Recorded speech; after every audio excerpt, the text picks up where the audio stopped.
Good evening. इससे पहले हम लोग 5 पार्ट देखे थे। रिप्रोडक्शन इन ऑर्गेनिज्म चैप्टर चल रहा है, क्लास 12th का 5 पार्ट कवर हो गए थे। हमने बडिंग देखी थी, ठीक है। बडिंग में आपको समझा रहा था। उस वीडियो में क्या हुआ था कि थोड़ा सा टेक्निकल एरर हो गया था, फ़ोन में कुछ प्रॉब्लम होने की वजह से वीडियो कट गई थी, ठीक है। बाकी इसमें हम लोग देखेंगे, अच्छे से बडिंग को समझिएगा। मैंने बताया था बडिंग 2 टाइप की आपको देखने को मिलेगी। बडिंग आपको 2 टाइप से देखने को मिल सकती है। एक को हम लोग बोलते हैं इंटरनल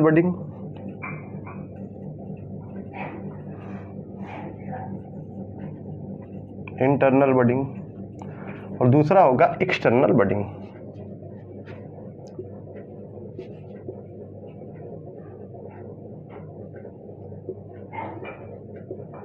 ठीक है, एक होता है इंटरनल बडिंग, एक होती है एक्सटर्नल बडिंग।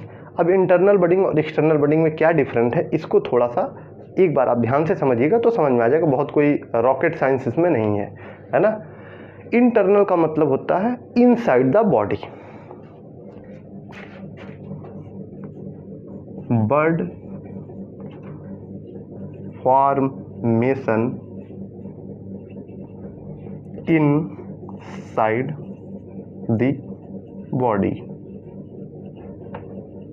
ठीक है।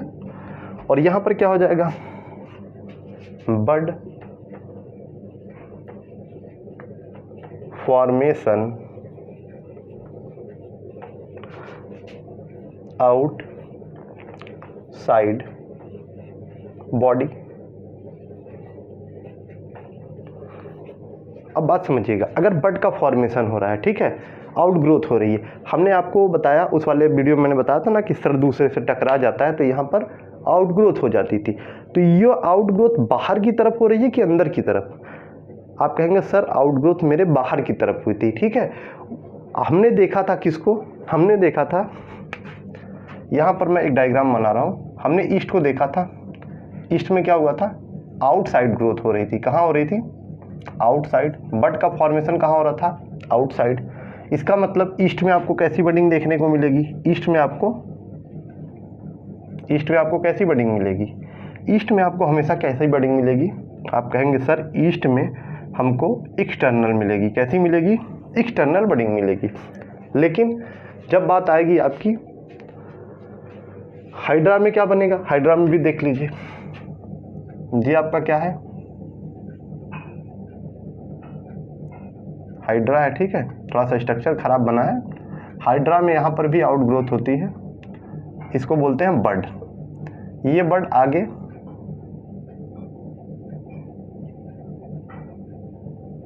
एक नया हाइड्रा का फॉर्मेशन करेगी, ठीक है। तो बडिंग यहाँ पर आपको कहाँ देखने को मिल रही है? बडिंग हमेशा आउटसाइड में मिल रही है, ठीक है।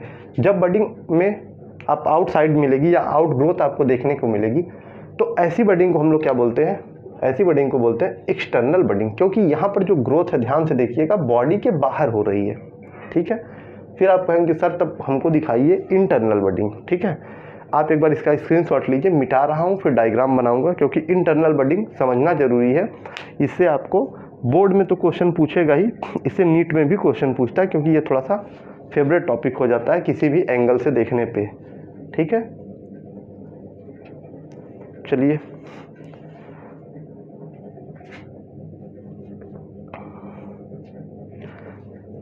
हो गया। चलिए आइए, अब आइए देखा जाए इंटरनल बडिंग क्या होती है। इसको ऐसे रहने दीजिए, यहीं पे हम डायग्राम का बना दे रहे हैं, यहीं पे आपको समझ में आ जाएगा, ठीक है। देखिए, आपने स्पॉन्ज को पढ़ा होगा क्लास 11th में, जब हम लोग पढ़ते हैं पोरीफेरा। जब पोरीफेरा पढ़ा जाता है तो पोरीफेरा में आपको ना स्पॉन्ज पढ़ाया जाता है। स्पॉन्ज क्या है? एक पोरीफेरा है, ठीक है। ये मान लीजिए स्पॉन्ज की क्या है? बॉडी है।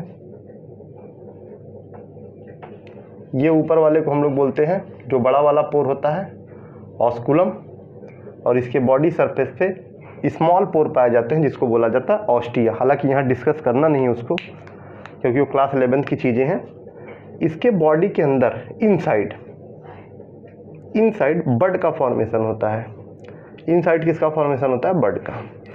ये जो सिंगल सेल बन रही है इनको बोला जाता है आर्कियोसाइट सेल। क्या बोला जाएगा? Archaeocyte cell. ये जो सिंगल सेल होगी इसका नाम होगा आर्कियोसाइट, और इसी के ग्रुप को, इस सेल के ग्रुप को हम क्या नाम दे देते हैं? जेम्यूल। क्या नाम देंगे?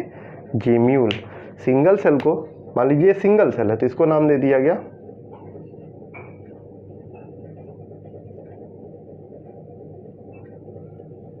आर्कियोसाइट्स। इसको क्या नाम दे दिया? साइट। ठीक है। और इसके ग्रुप को क्या नाम दे दे रहे हैं? एक सिंगल सेल को आर्कियोसाइट और ग्रुप को क्या नाम दे देंगे? जेम्यूल। क्या नाम दे देंगे? जेम्यूल। ठीक है। एग्जाम में आपसे पूछेगा कि जेम्यूल का फॉर्मेशन कहाँ होता है, तो आप बताएंगे कि जेम्यूल का फॉर्मेशन स्पॉन्ज में होता है। कब होता है? इंटरनल बडिंग में होता है। ठीक है। और इसकी सिंगल सेल को क्या बोलते हैं? आर्कियोसाइट। ठीक है। इसको सिंगल सेल को क्या बोला जाता है? आर्कियोसाइट, और इसके ग्रुप को क्या बोला जाता है? जेम्यूल। तो जेम्यूल का फॉर्मेशन आपको कहाँ मिलेगा? स्पॉन्ज में। ये टाइप ऑफ बडिंग थी। बडिंग में आपने दो टाइप देख लिया था, एक क्या था? इंटरनल, दूसरा क्या था? एक्सटर्नल। तो यहाँ तक का आपका मैटर क्लियर है। अगला जो पॉइंट देखा जाएगा हम लोग इसमें, अगला हम लोग देख लेते हैं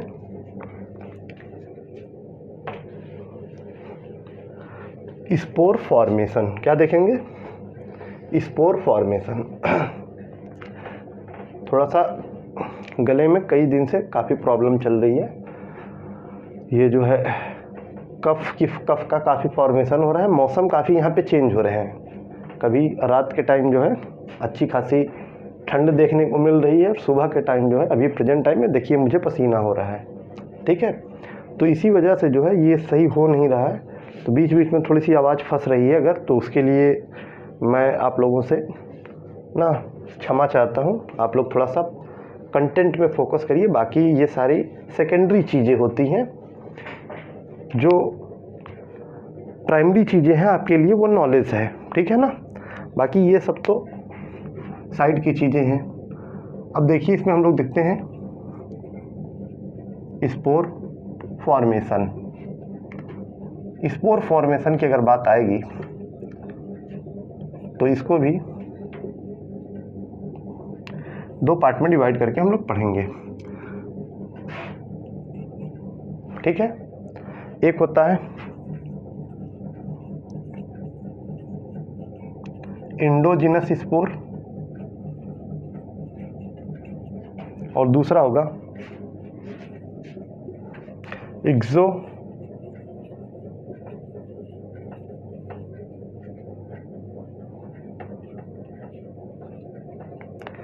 एक होता है इंडोजिनस स्पोर, एक होता है एक्सोजिनस। ठीक है। इंडो और एक्सो क्या होता है बात समझिएगा। इंडो का मतलब इनसाइड, एक्सो का मतलब आउटसाइड, सीधी बात है। देखिए एक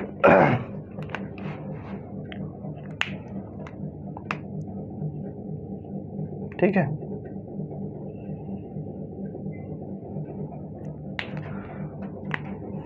एक बॉडी है जिसमें स्पोर कवर्ड है। स्पोर क्या है? कवर्ड है। और स्पोर का फॉर्मेशन आप देखेंगे किसी न किसी बैग में हो रहा है या पैक है। यहाँ पर क्या देखेंगे? स्पोर इनसाइड दिखाई दे रहा है। कहाँ दिखाई दे रहा है? इनसाइड। और एक ऐसा यहाँ पर जो स्पोर बन रहे हैं आउटसाइड बन रहे हैं। कहाँ बन रहे हैं? आउटसाइड, है ना। यहाँ पर स्पोर का फॉर्मेशन कहाँ हो रहा है? आउटसाइड हो रहा है। ओपनली आप देख सकते हैं, इसको ये ओपन है और यहाँ पर ये क्लोज आपको दिखाई दे रहा है। जब स्पोर का फॉर्मेशन किसी बैग में या सैक में, ठीक है, एक्चुअली में ये मैं जो दिखा रहा हूँ आपको ये फंजाई का स्ट्रक्चर है। ठीक है। फंजाई में इसको बोला जाता है फ्रूटिंग बॉडी। इसको क्या बोला जाता है? Fruiting body. तो ये फ्रूटिंग बॉडी के अंदर किसका फॉर्मेशन हो रहा है? स्पोर का। तो जब इनसाइड होगा तो बोलेंगे इंडोजिनस स्पोर। अब इसके अंदर जो स्पोर होंगे इनका क्या नाम होगा? Indigenous spore. ठीक है। और यहाँ पर जो स्पोर बन रहे हैं इसको क्या बोला जाएगा? Exogenous spore. लेकिन यहाँ पे जो बाहर एक स्पोर बनता है इसको स्पेशल नाम से जाना जाता है, जिसका क्या नाम होता है? कोनिडिया। क्या नाम होता है? कोनिडिया। इसी में बच्चे ज़्यादा कंफ्यूज होते हैं कि सर कोनिडिया क्या होता है। जो स्पोर का फॉर्मेशन आउटसाइड होता है, एक्सोजिनस को स्पोर को ही हम लोग क्या नाम देते हैं? कोनिडिया।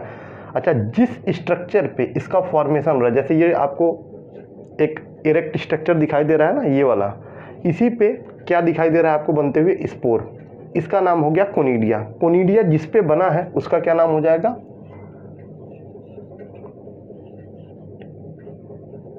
कोनिडियोफोर। क्या नाम हो जाएगा? कोनिडियोफोर। ठीक है, स्क्रीनशॉट ले लीजिए इसका। इनसाइड फॉर्मेशन,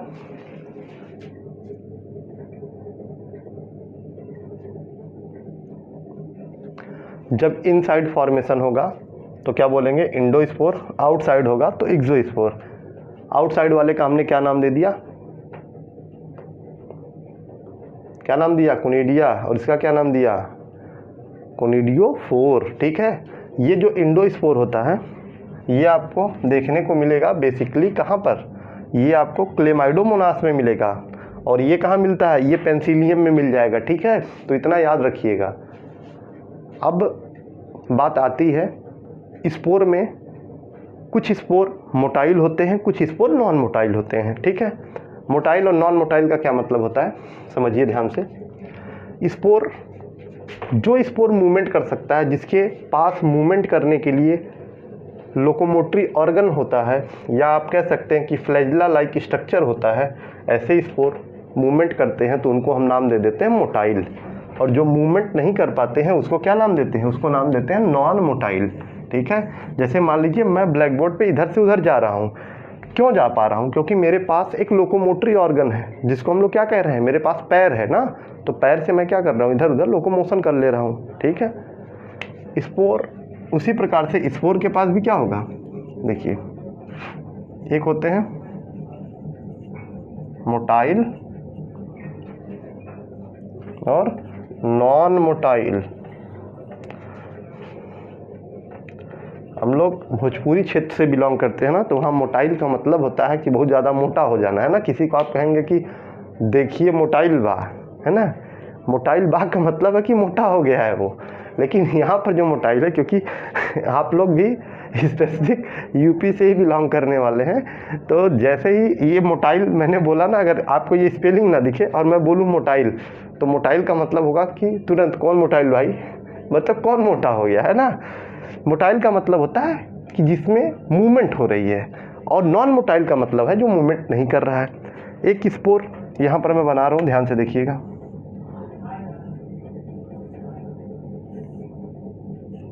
ठीक है, इस स्पोर के पास पाया जा रहा है फ्लैजिला। क्या पाया जा रहा है?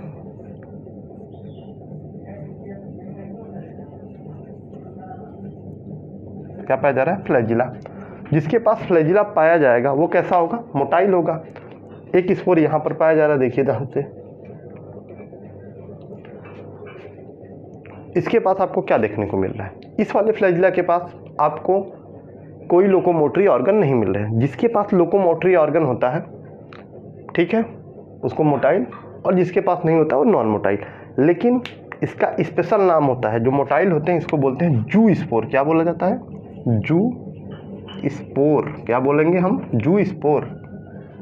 और जो नॉन मोटाइल होता है उसको भी, अच्छा एक बात बताइए, जिसके पास पैर था वो चल के चला गया, क्या हुआ? जिसके पास पैर था वो चल के कहीं चला गया। मान लीजिए आपको जाना था शादी में अपने दोस्त की ना, बजट लो था, कोई दिक्कत नहीं है, पैदल पैदल चले गए पैर से अपने, है ना। लेकिन आपके पास हो गया पैसा, ठीक है, आपके पास क्या हो गया? पैसा। तो आप दोस्त की शादी में किससे जाएंगे? प्लेन से बैठ के जाएंगे। किससे जाएंगे? प्लेन से, है ना। तो जो चल नहीं पाता है, ऐसे स्पोर को बोला जाता है एप्लेनो।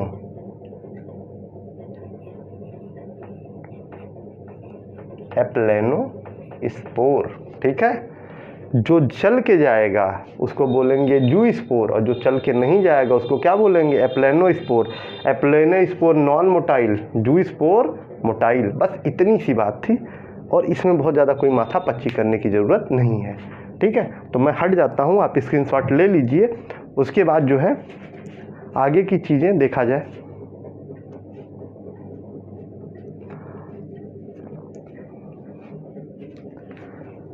ठीक है, यहाँ तक हो गया। आज के लिए यहीं तक रहने दीजिए, क्योंकि इससे ज़्यादा वीडियो लंबा करने पे फिर वही कल की तरह ना वीडियो में प्रॉब्लम आ सकती है। तो ये यहीं तक रहेगा। बाकी नेक्स्ट में हम लोग देखेंगे फ्रेगमेंटेशन, रीजनरेशन और आपका वेजिटेटिव। देखिए वेजिटेटिव में थोड़ा टाइम लगेगा, बाकी सारे कल एक लेक्चर में कवर हो जाएंगे। आराम से पढ़ते रहिए, क्वेश्चन सारे जो है आपको करने हैं, इसलिए बहुत ज़्यादा जल्दबाजी में किसी चीज़ को पढ़ने की कोशिश मत करिए। एक तो अभी आप जैसे रिसेंटली आए हुए हैं 12th में, तो बायोलॉजी कहीं ना कहीं फिर से एक बार आपको बेस फिर से ग्राउंड पे आके ही पढ़ना पड़ेगा। जैसे 2-3 चैप्टर चलेगा ना, उसके बाद स्पीड आपकी ऑटोमेटिक बढ़ती जाएगी। ठीक है, बाकी मैटर यहीं तक रहने दीजिए। आज के लिए थैंक यू।